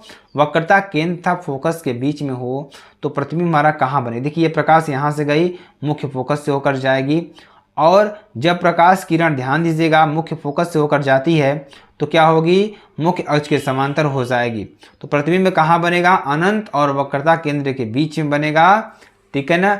और वास्तविक, उल्टा और वस्तु से बड़ा बनेगा, ठीक है ना। क्या बनेगा? वस्तु से बड़ा बनेगा। चलिए आगे आपको बताते हैं। अब देखिए, जब वस्तु क्या होगा? मुख्य फोकस पर हो। जब वस्तु कहाँ पर स्थित हो? मुख्य फोकस पर स्थित हो, तो देखिए समांतर जाएगी, तो क्या हो जाएगी? यहाँ पर ध्यान दीजिएगा, बहुत ही इंपॉर्टेंट है, मुख्य फोकस से होकर जाएगी। और यहाँ पर अगर वक्रता केंद्र से होकर जाती है तो पुनः उसी मार्ग में वापस लौट जाएगी, ठीक। तो यहाँ पर जो प्रतिबिंब बन रहा है, ध्यान दीजिएगा, वो कहाँ बनेगा? अनंत पर बनेगा। कहाँ बनेगा? अनंत बनेगा, वस्तु से बहुत बड़ा बनेगा, ठीक है ना। तो वास्तविक, उल्टा तथा वस्तु से बहुत ही बड़ा बनेगा। केस थर्ड की बात करेंगे, जब वस्तु एफ और मुख्य फोकस के बीच में हो, तो देखिए यहाँ से प्रकाश निकलेगी तो मुख्य फोकस से होकर जाएगी, लेकिन गई नहीं। यहाँ पे क्या करेंगे? कल्पना करेंगे, ठीक है ना। और अब यहाँ पर वक्रता केंद्र से जाएगी तो पुनः वक्रता केंद्र में लौट आएगी, ठीक है ना। तो प्रतिबिंब की स्थिति क्या हो जाएगी? दर्पण के पीछे। इस कंडीशन में जब आपको दिख जाए जो वस्तु है फोकस और ध्रुव के बीच में रखी हो, तो वस्तु का जो प्रतिबिंब है कहाँ बनेगा? दर्पण के पीछे बनेगा, ठीक है ना। कहाँ बनेगा? दर्पण के पीछे बनेगा। और प्रतिबिंब की प्रकृति क्या हो जाएगी? आभासी, सीधा तथा वस्तु से बहुत बड़ा। क्या होगा? आभासी, सीधा तथा वस्तु से बहुत ही बड़ा, ठीक है ना। चलिए आगे आपको बताते हैं। उत्तल दर्पण द्वारा प्रतिबिंब का बनना। किसके द्वारा? उत्तल दर्पण द्वारा प्रतिबिंब का बनना। केस सेकंड की बात करेंगे, तो ध्यान दीजिएगा, जब वस्तु कहाँ पर हो, देखिए प्रत्येक दर्पण, उत्तल दर्पण के प्रत्येक स्थिति में वस्तु का प्रतिबिंब केवल एक ही प्रकार से प्राप्त होता है। ठीक है ना। प्रतिबिंब की स्थिति क्या होगी, ध्यान दीजिएगा, ये प्रकाश यहाँ से गई और यहाँ पे लौट जाएगी, ठीक है ना। ये यहाँ से वक्रता केंद्र पर जाएगी, पुनः इसी मार्ग में वापस आ जाएगी। तो ध्यान दीजिएगा, इसी मार्ग में वापस आते हुए प्रतीत होगी। तो जो हमारा प्रतिबिंब बनेगा, देखिए यहाँ से कटेगा और ये यहाँ बनेगा प्रतिबिंब कुछ इस तरीके से। तो वस्तु का प्रतिबिंब क्या हो जाएगा, P तथा F के बीच प्राप्त होगा और प्रतिबिंब की प्रकृति कैसी होगी, आभासी, सीधा, वस्तु से छोटा, ठीक है ना। चलिए आगे आपको बताते हैं। देखिए जो आपका निगमन है 1/f बराबर 1/v प्लस 1/u, इस बार सिलेबस से काट दिया गया है, ठीक है ना। आप सिलेबस में देखिएगा जो इसका निगमन है, निगमन इस बार शायद नहीं पूछेगा, ठीक है ना। तो इसलिए हम इसको नहीं निगमन कराएंगे। आप लोग सूत्र याद कर लीजिए, 1/f बराबर 1/v। v क्या है, प्रतिबिंब है, प्रतिबिंब की लंबाई है और प्रतिबिंब की दूरी है, वस्तु की दूरी है, और यहाँ पर f क्या है, फोकस दूरी। तो ये आपका सूत्र याद कर लेना है, ठीक है ना। चलिए आगे आपको बताते हैं। अगर हम गोली दर्पण के रेखीय आवर्धन की क्षमता की बात करें तो किसी वस्तु के प्रतिबिंब की लंबाई I तथा वस्तु की लंबाई O के अनुपात को गोली दर्पण की आवर्धन क्षमता कहते हैं। इसे स्मॉल m से प्रदर्शित करते हैं। m बराबर क्या हो जाएगा, I/O, या I/O बराबर -v/u, या m बराबर -v/u, ठीक है ना। ये आपके लिए हो जाएगा। यूनिट ऑफ m की बात करेंगे तो अदिश राशि, क्या है, यह अदिश राशि है। इसका जो सिंबल होगा स्मॉल m, ये बीमाहीन राशि है। I इज ग्रेटर देन 0 तो m इज ग्रेटर देन 1, ठीक है ना।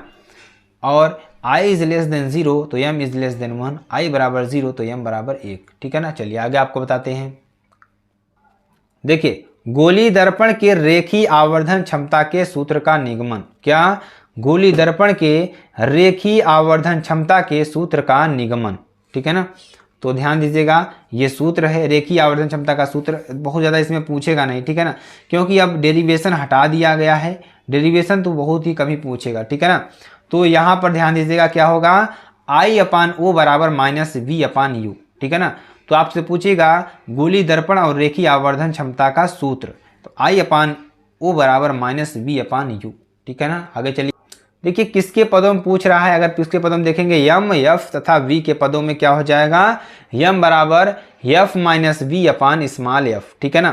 तो m, f तथा u के पदों में क्या हो जाएगा, देखिए अभी u के पदों में, v के पदों में निकाले, अब u के पदों में देखिए क्या हो जाएगा, m बराबर क्या हो जाएगा, स्मॉल f अपान स्मॉल f माइनस u, ठीक है ना। ये आपके लिए हो जाएगा। चलिए आगे आपको बताते हैं। चलिए अगला टॉपिक देखिए, इसमें क्या है, अवतल दर्पण के लिए चिन्ह परिपाटी। जितनी चीज़ें हम आपको बता रहे हैं ना, ये सारी चीज़ें आप लोग एक बना लीजिएगा, ठीक है, कॉपी बना लीजिएगा, उसमें आप लोग लिख लीजिएगा, ठीक है ना।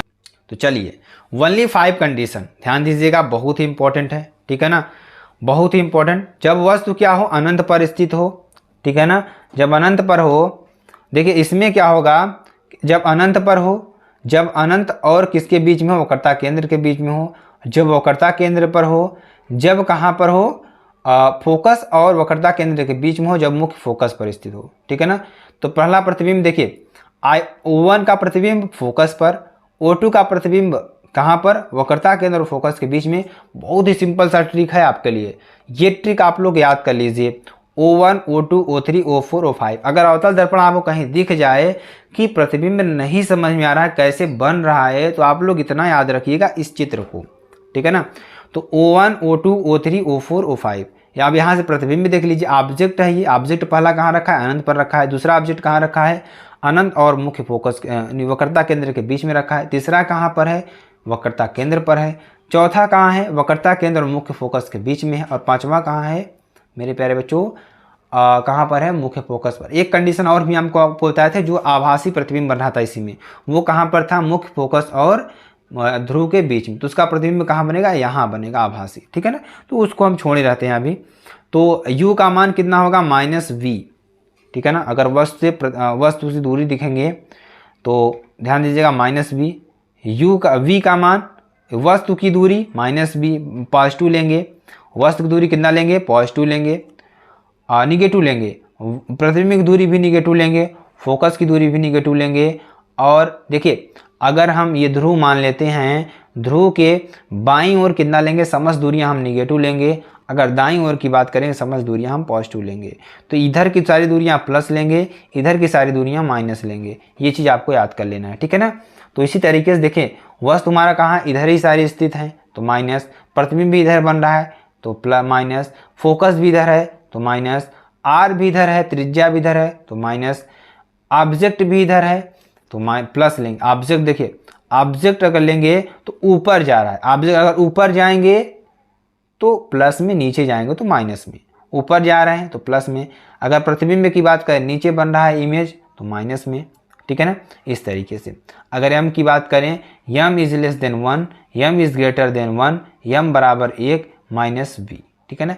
ये आपके लिए हो जाएगा, तीनों कंडीशन में आपके लिए होगा। चलिए आगे आपको बताते हैं।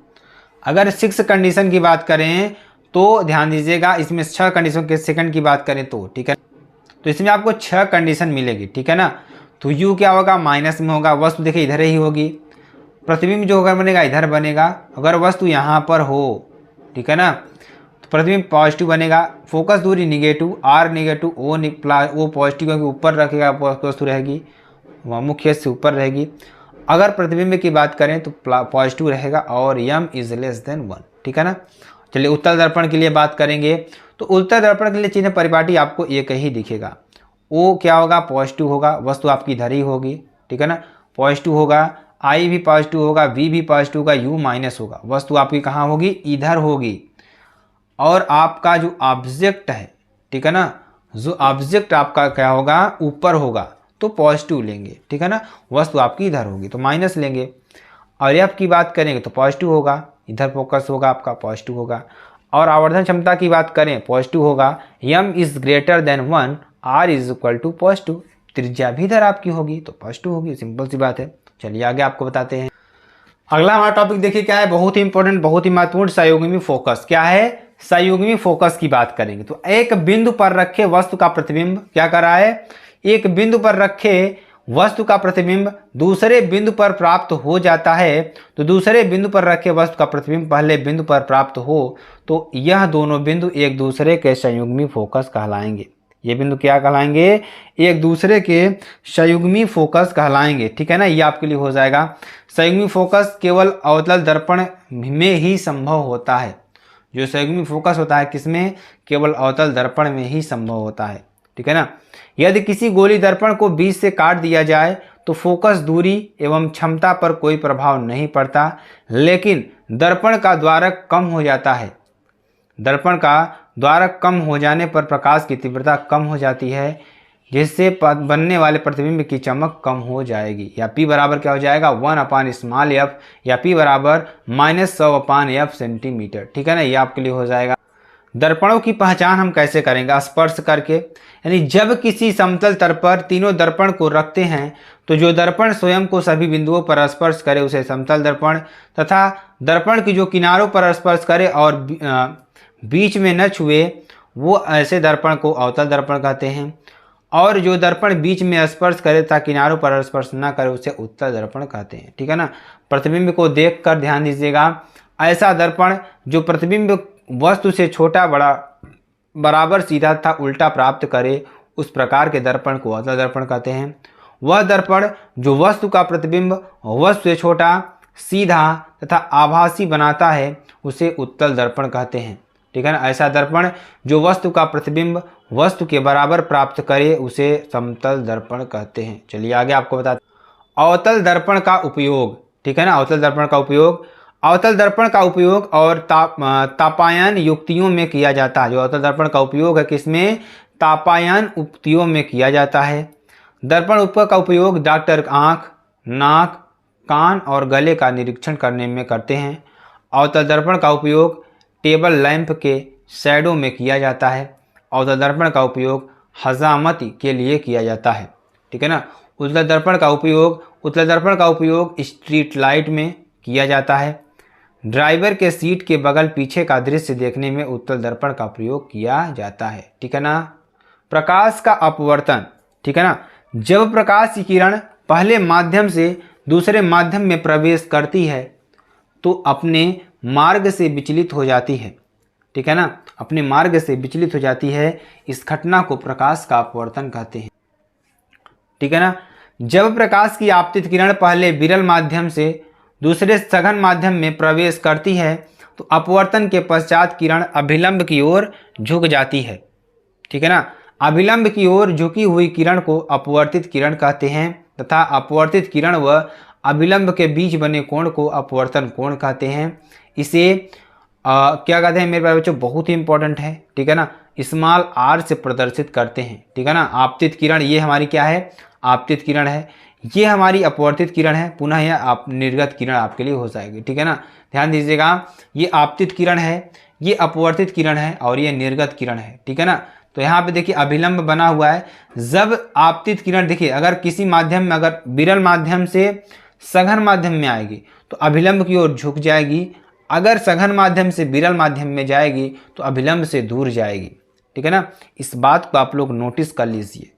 ठीक है ना, चलिए आगे आपको बताते हैं अपवर्तन के नियम क्या है। पहला नियम देखिए क्या है, आपतित किरण, अपवर्तित किरण तथा आपतन बिंदु पर खींचा गया अभिलंब तीनों एक ही तल पर स्थित होते हैं। जैसे आपको परावर्तन मिला था उसी तरीके से अपवर्तन में मिलेगा कि आपतित किरण, अपवर्तित किरण तथा आपतन बिंदु पर खींचा गया अभिलंब तीनों एक ही तल पर स्थित होते हैं।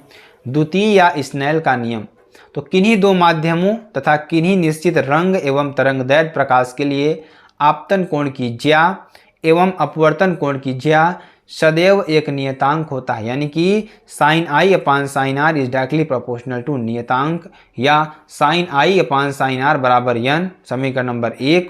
ठीक है ना, या sine I upon sine R बराबर 1n2, समीकरण नंबर 2, या sine I upon sine R बराबर ANG। ठीक है, स्नेल का नियम। ठीक है ना, तो sine I upon sine R 1n2 या sine R upon sine I 2n1, समीकरण नंबर 1 और 2 से ध्यान दीजिएगा, sine I upon sine R into sine R upon sine I बराबर 1n2 इंटू 2n1। ठीक है ना, या 1 बराबर 1n2 इंटू 2n1, यहाँ से इसको करेंगे तो 1n2 बराबर 1 अपान 2n1। ठीक है ना, यदि पहला माध्यम वायु तथा दूसरा माध्यम कांच हो तो ANG बराबर GNA बराबर 1। यदि पहला माध्यम वायु, दूसरा माध्यम कांच तथा तीसरा माध्यम जल हो तो 1n2 2n3 इंटू 3n1 बराबर 1, या ANW बराबर 1 अपान ANG इंटू WNG। ठीक है ना, या 1 अपान ANG बराबर GNA। ठीक है ना, यानी कांच के सापेक्ष वायु का अपवर्तनांक, या GNW बराबर G अपान WNA। ठीक है ना, ये आपके लिए हो जाएगा। चलिए आगे आपको बताते हैं। अगला टॉपिक देखिए हमारा क्या है, लेंस। लेंस बहुत ही इंपॉर्टेंट टॉपिक, ठीक है ना, बहुत ही महत्वपूर्ण टॉपिक। लेंस एक ऐसा समांगी एवं पारदर्शी माध्यम होता है, जो लेंस है एक ऐसा समांगी एवं पारदर्शी माध्यम होता है जो कि दो वक्री पृष्ठ या एक वक्री पृष्ठ या समतल पृष्ठ से घिरा होता है, उसे लेंस कहते हैं। लेंस दो प्रकार के होते हैं, उत्तल लेंस तथा अवतल लेंस। ठीक है ना, यानी वह लेंस दो उत्तल पृष्ठों से मिलकर बना होता है। एक उत्तल पृष्ठ ये है, एक उत्तल पृष्ठ ये है। तो वह लेंस जो दो उत्तल पृष्ठों से मिलकर बना होता है उसे उत्तल लेंस कहते हैं। ये हमारा क्या है, उत्तल लेंस है। सेकेंड की बात करेंगे, अवतल लेंस की बात करेंगे, तो वह लेंस जो बीच में पतला तथा किनारों पर मोटा होता है उसे अवतल लेंस कहते हैं। वह लेंस जो बीच में पतला तथा किनारों पर मोटा होता है उसे अवतल लेंस कहते हैं।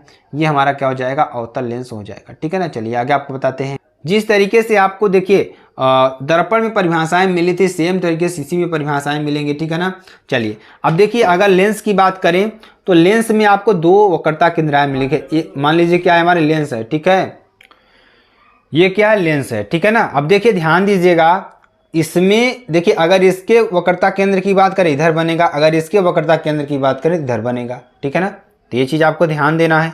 ठीक है ना, चलिए अब हम देखते हैं लेंस को जिन दो कांच के खोखले गोले में से काटकर बनाया जाता है उन दो केंद्रों को लेंस का वक्रता केंद्र कहते हैं, जिसे C1 व C2 से प्रदर्शित करते हैं। ये आपको हमने बताया।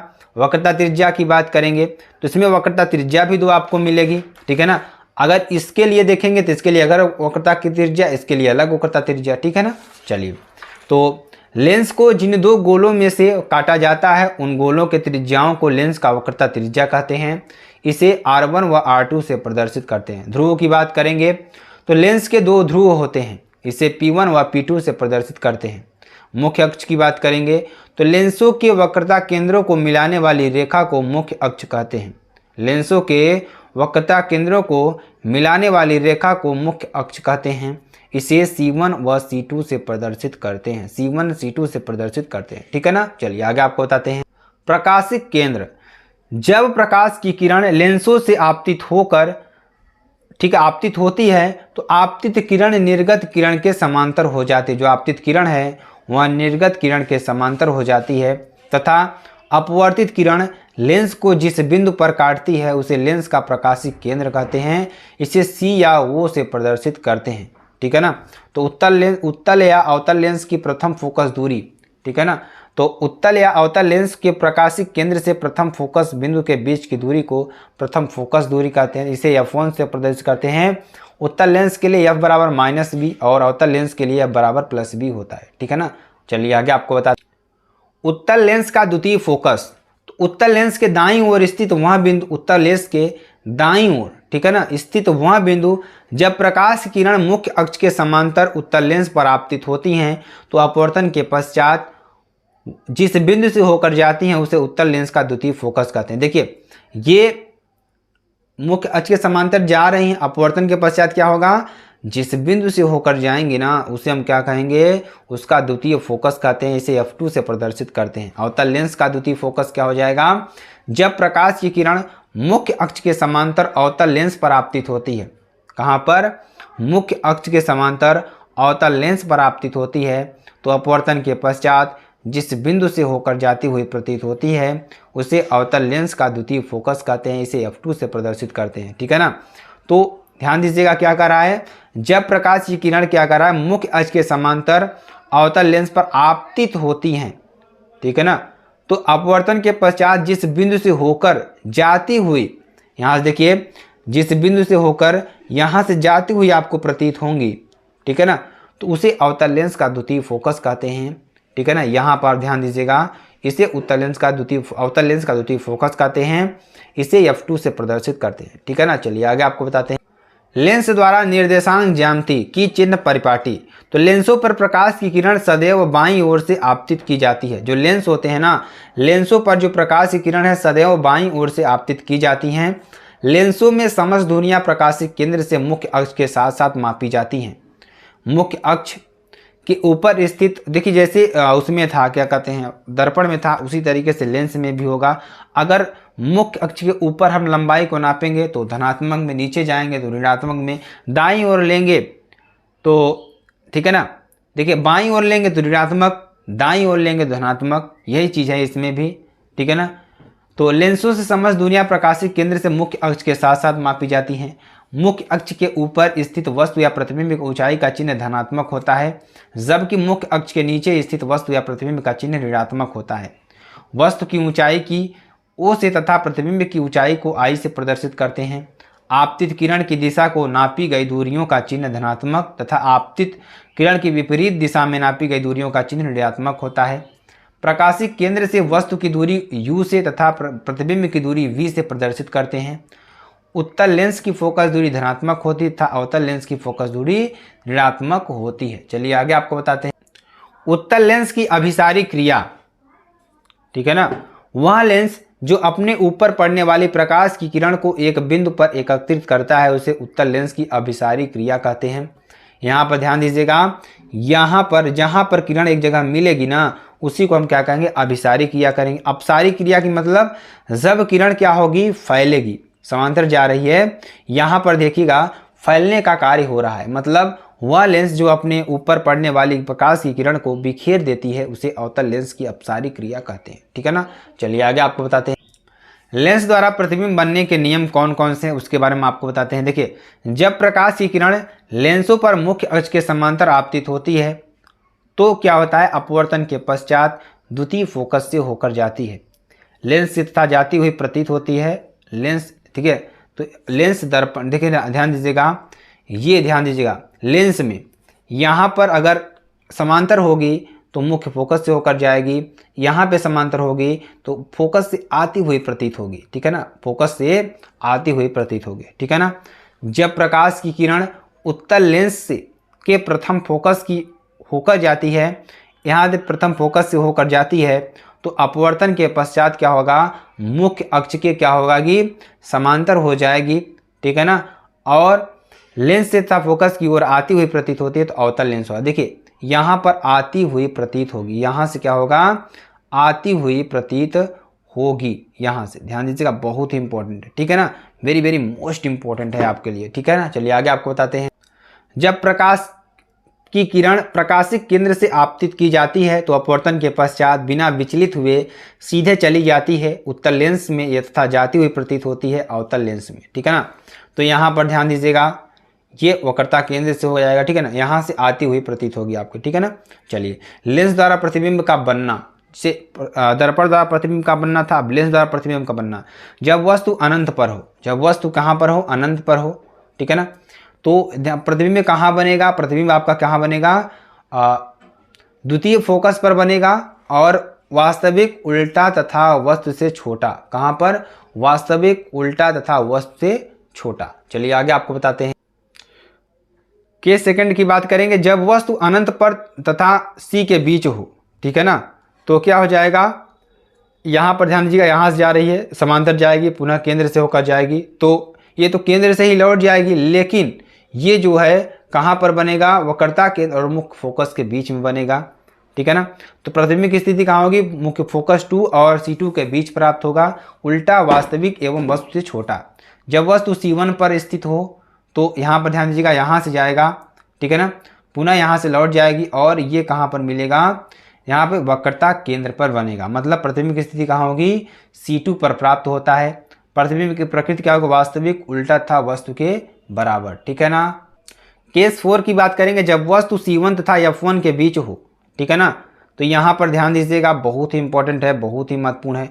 तब वस्तु का प्रतिबिंब कहाँ बनेगा, जब वस्तु C1 और F2 के बीच हो तो कहाँ बनेगा, C2 और अनंत के बीच में बनेगा। मतलब C2 तथा अनंत के बीच बनेगा। प्रतिबिंब की प्रकृति कैसी होगी, वास्तविक उल्टा था वस्तु से बड़ा। केस 5 की बात करेंगे, जब वस्तु F1 पर स्थित हो तो यहाँ पर ध्यान दीजिएगा, वस्तु का प्रतिबिंब कहाँ बनेगा, अनंत पर बनेगा। कहाँ बनेगा, अनंत पर बनेगा, ठीक है ना, वस्तु बहुत बड़ा बनेगा, ठीक है ना, ये आपके लिए हो जाएगा। चलिए आगे आपको बताते हैं।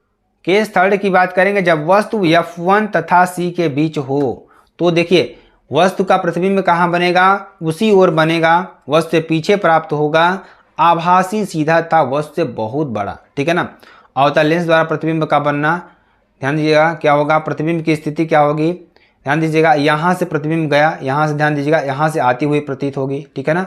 तो ध्यान दीजिएगा, बहुत ही इंपॉर्टेंट है, क्या हो जाएगा, यहाँ पर प्रतिबिंब की स्थिति F2 तथा C के बीच प्राप्त होगा, प्रकृति क्या हो जाएगी, आभासी सीधा तथा वस्तु से छोटा, ठीक है ना। चलिए आगे आपको बताते हैं।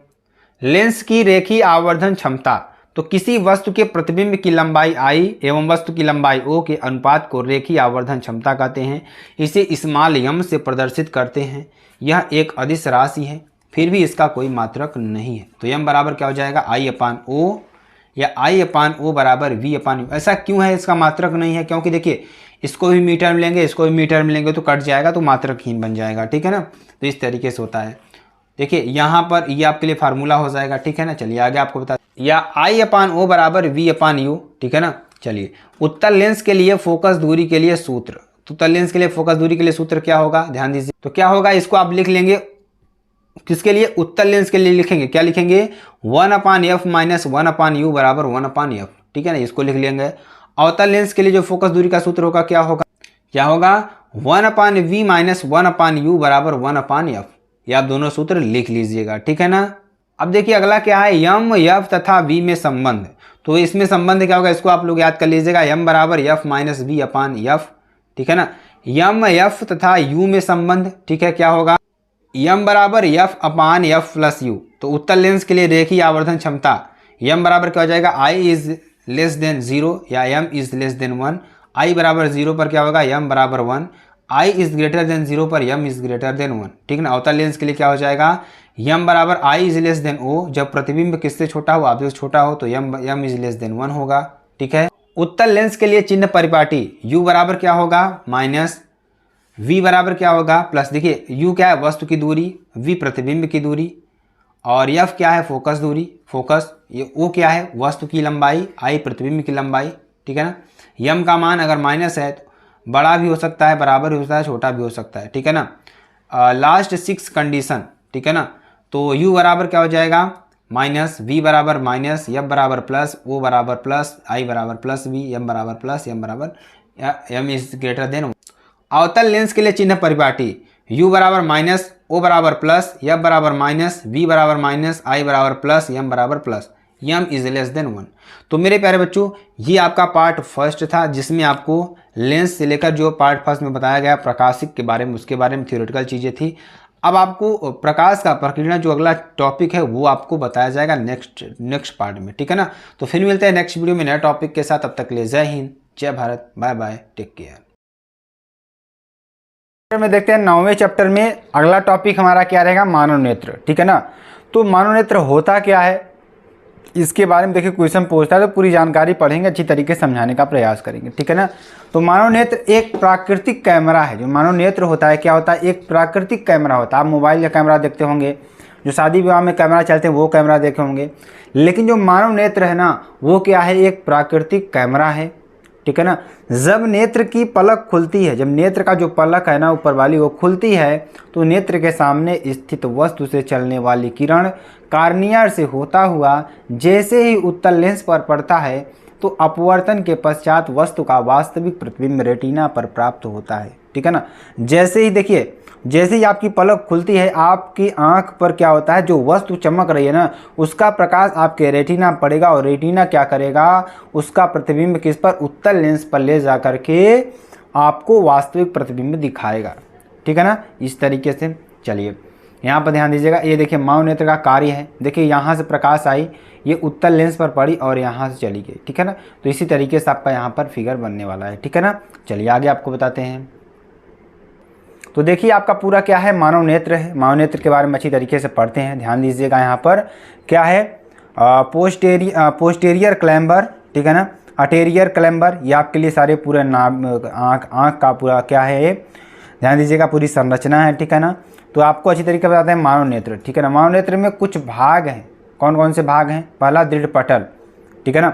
तो मानव नेत्र के गोलक का सबसे बाहरी भाग, जो मानव नेत्र का जो गोलक का सबसे बाहरी भाग होगा वो क्या होगा, दृढ़ पटल होगा। सबसे बाहरी भाग श्वेत एवं अपारदर्शी होता है। कैसा होता है, जो आप सफ़ेद कलर का देख रहे हैं ना, वो वाइट कलर का, वो क्या है, श्वेत एवं अपारदर्शी होता है, जो कि आंतरिक भागों की रक्षा करता है। किसकी, आंतरिक भागों की रक्षा करता है। पटल को दृढ़ पटल कहते हैं, ठीक है ना। चलिए आगे आपको बता, रक्तक पटल की बात करेंगे तो दृढ़ पटल के नीचे वाले भाग को, किसके, दृढ़ पटल के नीचे वाले भाग को रक्तक पटल कहते हैं। यह पटल काले रंग की एक पट्टी होती है, जो पटल होती है ना काले रंग की एक पट्टी होती है, इस पटल को रक्तक पटल कहते हैं। इस पटल क्या कहेंगे, रक्तक पटल कहते हैं। रेटिना की बात करेंगे तो रेटिना क्या होता है, रक्तक पटल के भीतर के भाग को, किसके, रक्तक पटल के भीतर के भाग को क्या कहते हैं, रेटिना कहते हैं। इसी भाग पर किसी भी वस्तु का वास्तविक प्रतिबिंब प्राप्त होता है। इसी भाग पर क्या होता है, किसी वस्तु का जो वास्तविक प्रतिबिंब है वह प्राप्त होता है, ठीक है ना।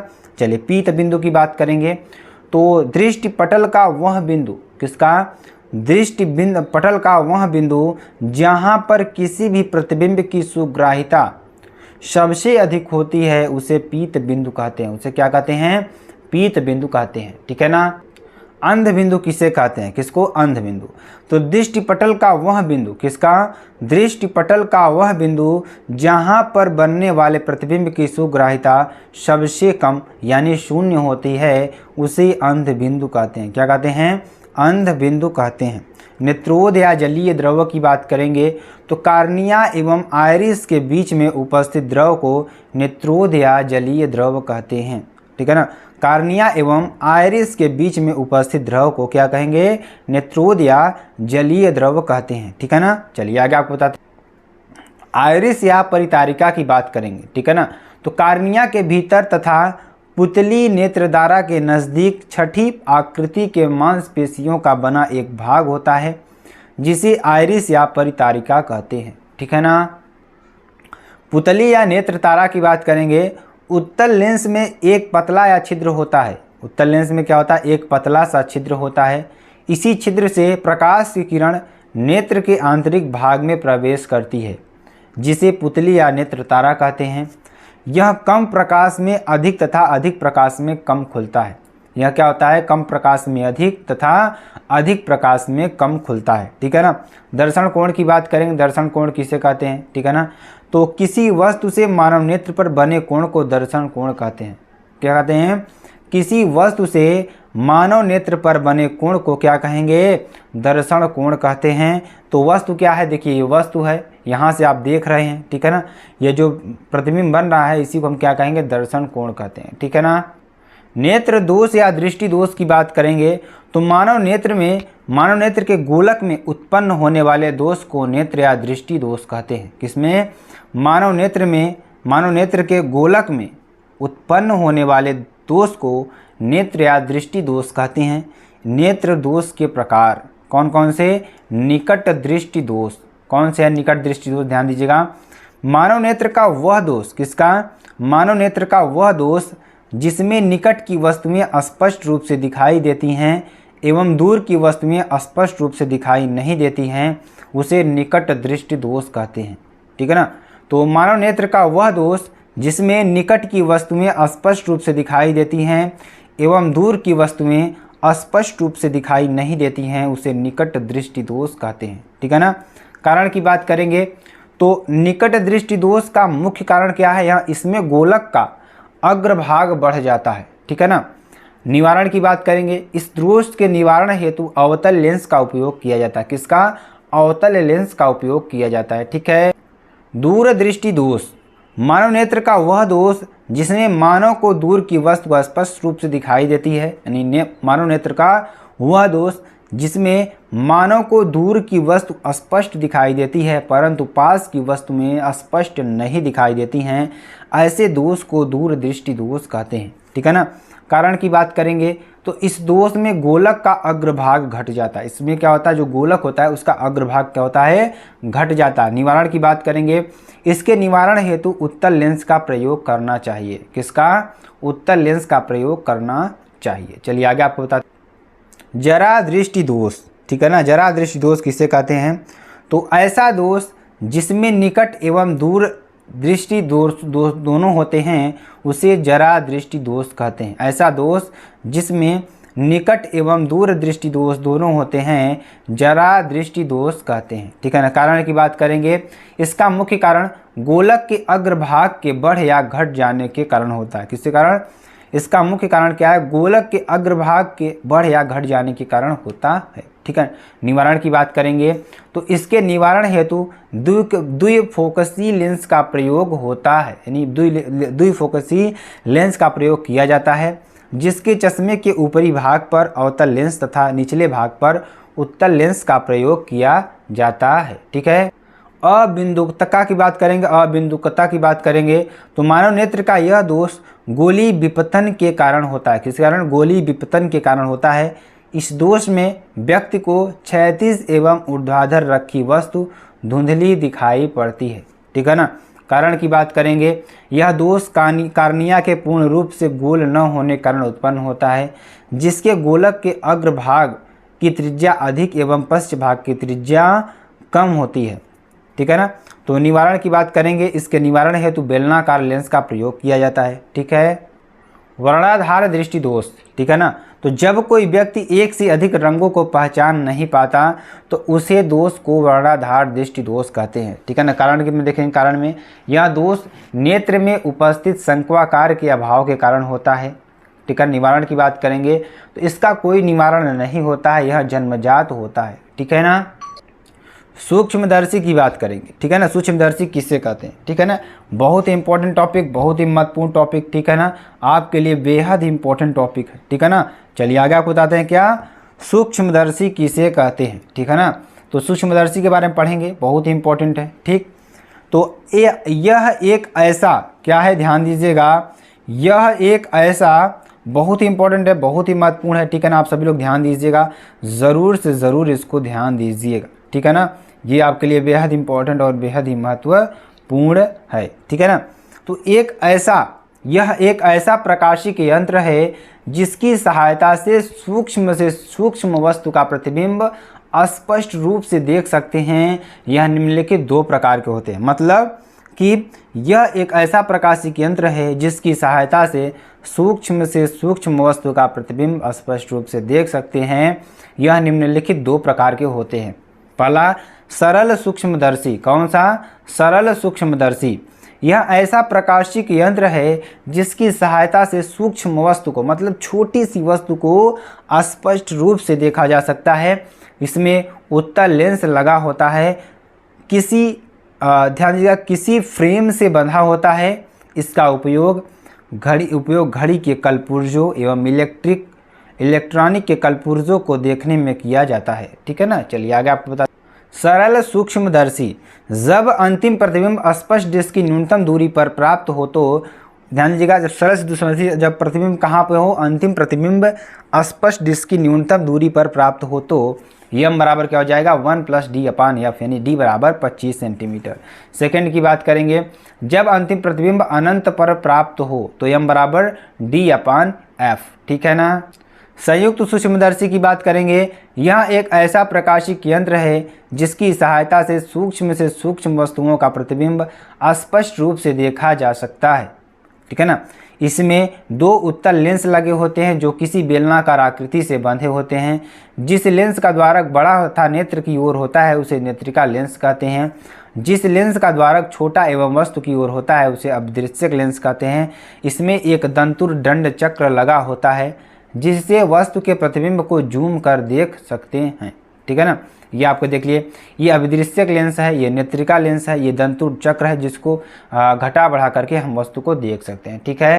संयुक्त सूक्ष्मदर्शी की आवर्धन क्षमता, तो जब अंतिम प्रतिबिंब स्पष्ट डिस्क की न्यूनतम दूरी पर बनता है तो m बराबर क्या होगा? v0/u0 + 1 + d/fe। देखिए फोकस है, नेत्रिका लेंस की फोकस है, और ये ऑब्जेक्ट यानी वस्तु का प्रतिबिंब है। ये देखिए, ये ठीक है ना, ये जो हमारा प्रतिबिंब बन रहा है वो है, ये वस्तु का दूरी है, वस्तु की लंबाई है। ठीक है ना।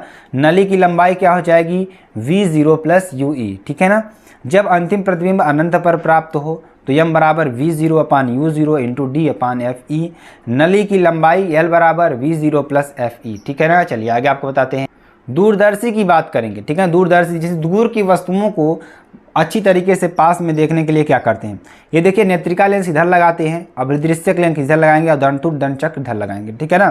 तो यह एक ऐसा प्रकाशिक यंत्र है जिसकी सहायता से दूर स्थित वस्तु का प्रतिबिंब स्पष्ट रूप से देख सकते हैं। इसमें दो उत्तल लेंस लगे होते हैं जिसमें एक लेंस छोटा तथा एक लेंस बड़ा होता है। जिस लेंस का द्वारक छोटा तथा जिस लेंस नेत्र की ओर होता है उसे नेत्रिका लेंस कहते हैं, एवं जिस लेंस का द्वारक बड़ा तथा जो वस्तु की ओर होता है उसे अभिदृश्यक लेंस कहते हैं। ठीक है ना। दूरदर्शी की आवर्धन क्षमता की बात करेंगे केस फर्स्ट में, जब अंतिम प्रतिबिंब स्पष्ट डिस्क की न्यूनतम दूरी पर प्राप्त हो तो स्मॉल m बराबर f0/fe 1 - fe/d।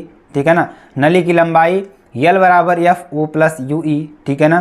केस सेकेंड की बात करेंगे, जब अंतिम प्रतिबिंब अनंत पर प्राप्त हो तो m बराबर क्या हो जाएगा? f0/fe या l बराबर f0 + fe। ठीक है ना।